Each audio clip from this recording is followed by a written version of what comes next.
சென்னை வேளச்சேரியில் 7 மாத குழந்தை உட்பட 7 பேரை தெருநாய் கடித்த நிலையில் தெருநாய்களுக்கு சிறப்பு தடுப்பூசி முகாம் நடைபெற்று வருகிறது. இது குறித்த கூடுதல் விவரங்களை நம்முடைய செய்தியாளர் தமிழரசியிடம் கேட்கலாம். தமிழரசி, இது குறித்த விவரங்களை பதிவு செய்யுங்கள்.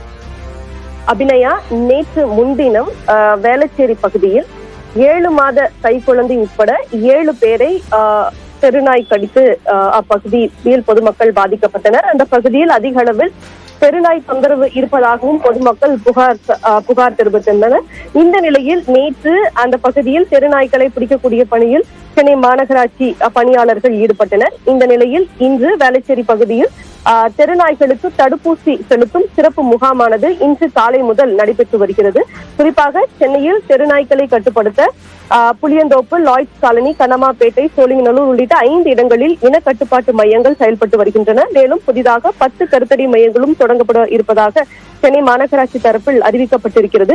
இந்த நிலையில் தொடர்ந்து சென்னையில் ஆண்டுதோறும் 20,000க்கும் மேற்பட்டோர் நாய்க்கடியால் பாதிக்கப்பட்டு வரக்கூடிய நிலையில் ஒவ்வொரு மண்டலத்திற்கும் இந்த நாய் இன கட்டுப்பாட்டு மையம் திறக்கப்படும் என சென்னை மாநகராட்சி தெரிவித்திருக்கிறது. இந்த நிலையில் இன்று வேளச்சேரியில் இந்த சிறப்பு தடுப்பூசி செலுத்தும் முகாமானது நடைபெற்று வருகிறது.